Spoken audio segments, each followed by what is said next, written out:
찬미 예수님, 네, 오늘 일독서를 이렇게 보면 에제키엘 예언서의 말씀인데 이 예언자 에제키엘이 하느님께 부르심을 받는 모습, 그리고 부르심과 동시에 이제 파견되는 모습이 나옵니다. 근데 이것이 이제 어떤 환시처럼 보이는데 아주 특이하고 재밌는 표현이 하나 나오죠. 두루마리가 하나 놓여 있는데 그 두루마리를 입에 넣어 주셨다 그랬죠. 근데 입에 넣었더니 꿀처럼 달았다 이렇게 되어 있습니다. 이 비슷한 표현 어디서 좀 들어본 것 같지 않습니까? 나중에 묵시록 10장에 가면 똑같이 두루마리가 나오고 입에는 달았는데 속은 쓰렸다고 되어 있습니다.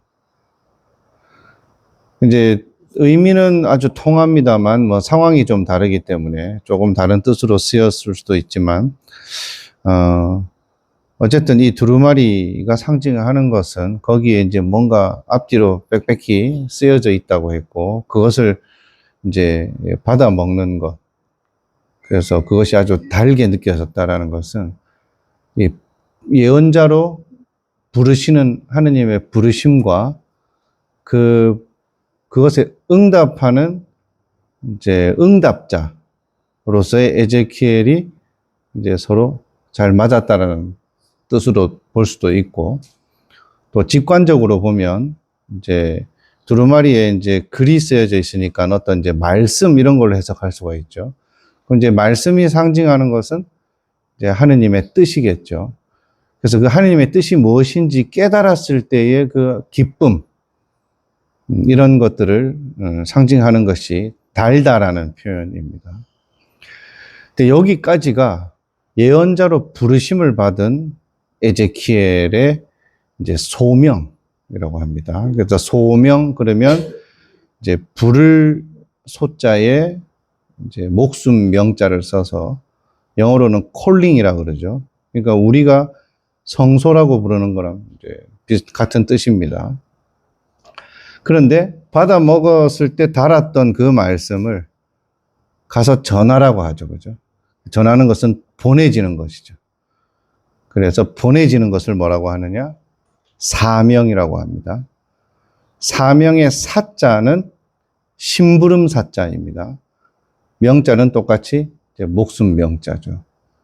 그래서 소명은 우리의 이제 이 목숨을 다해서 어딘가에 쓰여지기 위해서 우리의 목숨을 부르시는 거죠. 그래서 우리가 소명이다 하는 것은 자신의 정체성하고 관계가 됩니다. 그래서 여기 계신 여러분들의 소명은 뭡니까? 수도자가 되는 거죠. 수도자로서 부르심을 받았다, 소명을 받았다 이렇게 얘기하는 겁니다. 자, 수도자로서 소명을 받은 다음에 하나님이 나한테 뭘 시키실까? 정해져 있어요? 아직 안 정해져 있죠? 그래서 하나님께서 나를 어떻게 쓰시려고 이제 정하시고 나를 어딘가로 보내시면 이제 거기서부터 사명이 시작되는 겁니다. 그래서 특히 이 사명이라는 단어를 잘 기억해야 됩니다. 심부름 사자라 그랬잖아요. 그죠? 심부름은 남이 시켜서 하는 거죠. 남이 시킨 일을 하는 걸 심부름이라고 합니다. 그러니까 우리의 사명은 내가 하고 싶은 걸 하는 게 아니죠. 하나님께서 시키신 심부름을 하는 게 사명인 것입니다. 근데 가끔은 그걸 좀 착각하는 경우가 있습니다. 내가 하고 싶은 걸 하면서 그게 자신의 사명인 것처럼 착각하는 경우도 제법 많이 있습니다. 그래서 뭐 완전히 구분할 수는 없을 수 있습니다. 내가 좋아하는 일을 하면서 하느님의 뜻을 이룰 수도 있는 것이겠죠. 그러니까 뭐 완전히 구분한다 할 수는 없지만 우리가 그 의식을 가지고 있을 필요는 있다는 것입니다. 내가 하는 일이 정말 내가 좋아서 하는 일이고 나 좋으려고 하는 일인지. 우리가 이제 쉽게 말로 하죠. 뭐 하느님 영광을 위해서 이런 표현을 하는데 정말로 하느님께서 시키신 심부름을 하느님 영광을 위해서 하는 일인지에 대한 자기 반성은 멈추지 않고 계속 해야 된다는 것입니다. 그것을 하기 위해서라도 사명의 뜻이 무엇인지 알고 살아야 된다는 것이죠. 혹시 여러분들 이제 수녀원 들어오기 전에 이제 수녀원 들어올까 말까 이제 고민도 했겠죠. 그래서 이제 고민을 하다가 뭐 성소 담당 수녀님한테 마지막으로 이제 뭐 면담하고 언제 수녀원 갈 건지 날짜도 잡고 이제 뭐 그랬을 텐데 그때 이제 수녀님 나 거기 수녀원 가면 나 선생님 하고 싶은데 시켜줄 수 있어요? 수녀님 난 음악을 좀 더 배우고 싶은데 수녀원 가면 음악 학교 보내줄 수 있어요? 혹시 뭐 이렇게 말하신 분 계실란가 모르겠어요. 근데 실제로 저는 몇 번 본 것 같아요. 이제 성소자라고 해서 이제 수도원에 관심이 있다고 이렇게 한 번씩 방문 오시는 분들 중에 내가 이게 이 수도원에 들어가면 가난한 사람들을 위해서 일을 하고 싶은데 그것과 관련된 일을 제가 할 수 있도록 수도원에서 이렇게 밀어주실 수 있습니까? 뭐 이렇게 아주 질문을 하면서 들어오는 경우가 있죠. 뭐 나쁜 일 하겠다는 것도 아니고 뭐 좋은 일 하겠다고 하는 건데 기특하죠. 기특하지만 뭔가 좀 아닌데 저렇게 시작되면 뭔가 아닌데 싶잖아요. 또 뭐 어떤 성소자는 뭐 어릴 때부터 뭐 음악을 엄청 잘해가지고 뭐 피아노, 뭐 올겐 선수, 예, 그래서 음대를 가도 될 정도의 실력인데 수도 생활에 또 수도에서 사제가 되는 것에 또 관심이 생기니까 이 두 마리 토끼를 좀 다 잡아보고 싶은 거겠죠. 그래서 이 수도원에서 들어가서 내가 이렇게 신부가 되면 그 음악 전공을 계속 할 수 있게 서포트를 해줄 수 있는가 이런 걸 확인하고 싶어 하는 거예요. 근데 그게 이제 그리고 약조를 받고 들어오고 싶은 거죠. 예. 뭐 그런 마음이 있을 수도 있다는 생각은 듭니다만 이제 여기서 빠진 게 뭐예요? 뭔가 소명은 조금 느끼고 있는지 모르겠지만 사명에 대한 이해가 조금 부족할 수 있는 것이죠. 우리가 잘하는 것이 있으면 그것을 쓰실 수도 있겠죠. 또 많은 경우에는 또 그렇게 되는 경우도 많이 있습니다.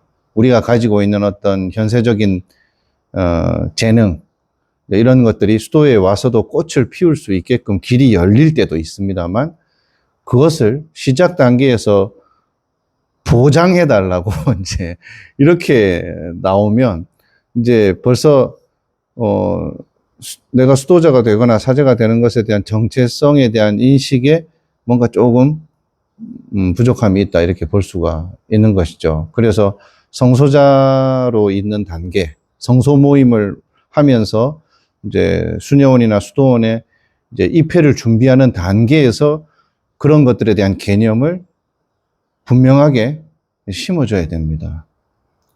그것을 분명하게 구분을 하고 의식을 가지고 출발할 수 있게 만들어주는 것이 이제 성소 담당자나 초기 양성자들의 역할이겠죠.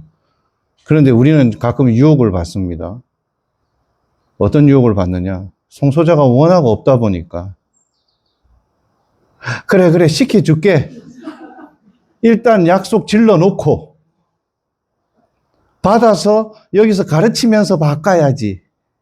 이런 유혹이 들 수도 있죠. 잘못하면 기만이 될 수가 있습니다.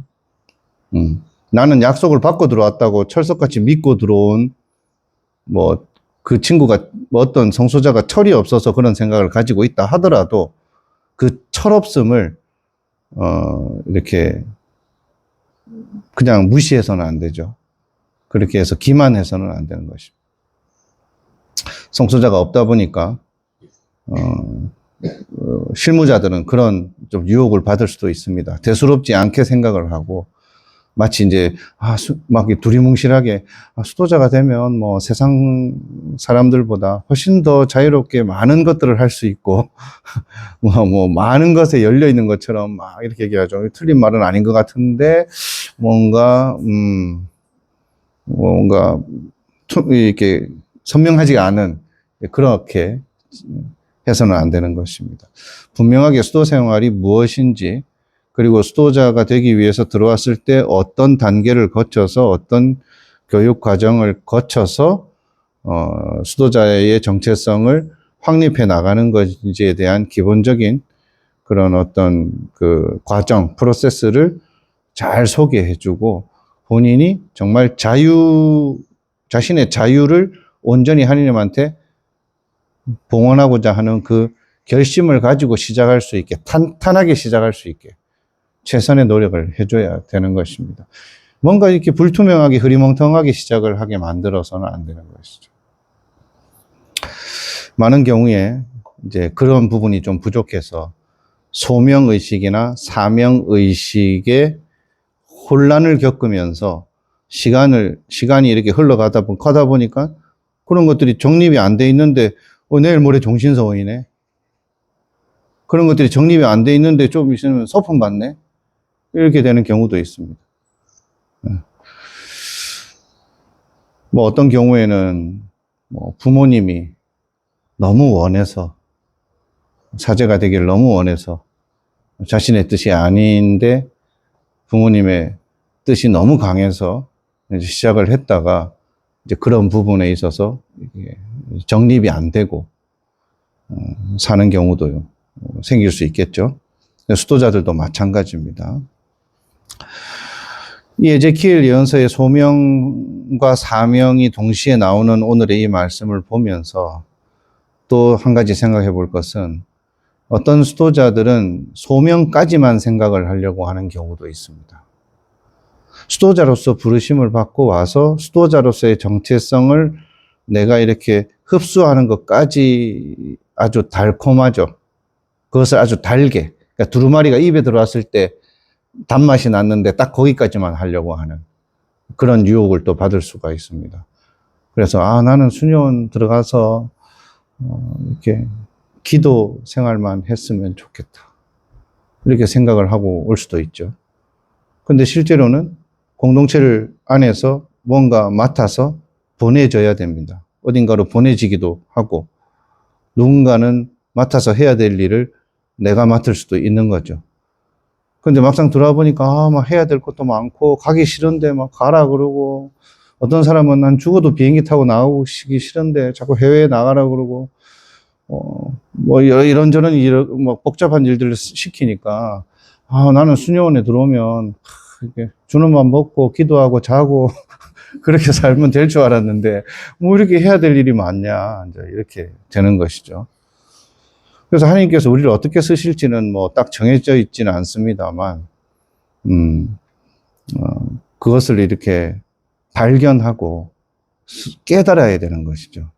하나님께서 나를 부르신 뜻이 여기에 있을까, 저기에 있을까, 내가 판단하고 정하는 것이 아니라, 이제 여기에서 맡은 소임이나 사명을 수행하면서 미션, 어딘가에 보내진 곳에서 책임을 다하고 뭔가 열심히 해보려고 하면서 거기에서 계속 하나님께서 나를 어떤 도구로 쓰시려고 하는지를 계속 귀 기울여서 실시간으로 들어보려고 노력을 해야 되는 것입니다.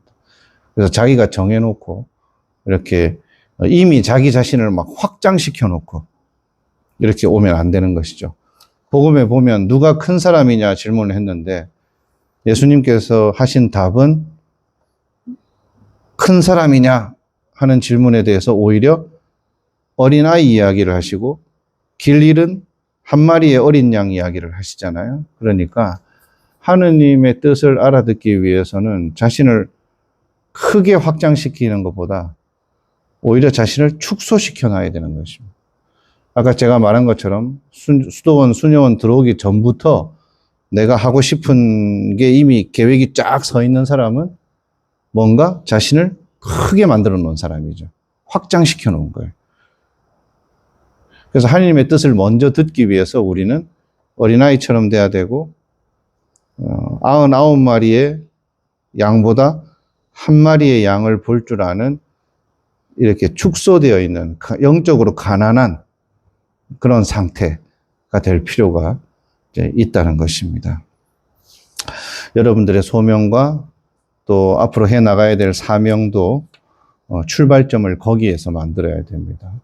축소되어 있어야 됩니다. 그래서 작은 일에 충실하였으니 큰 일도 맡기실 하느님의 뜻을 생각하면서 지금은 수녀원에 들어와서 이제 잘 배우고 계신 그런 시기니까 자신을 작게 만드는 법부터 이렇게 좀 배우는 그런 시간이었으면 좋겠습니다.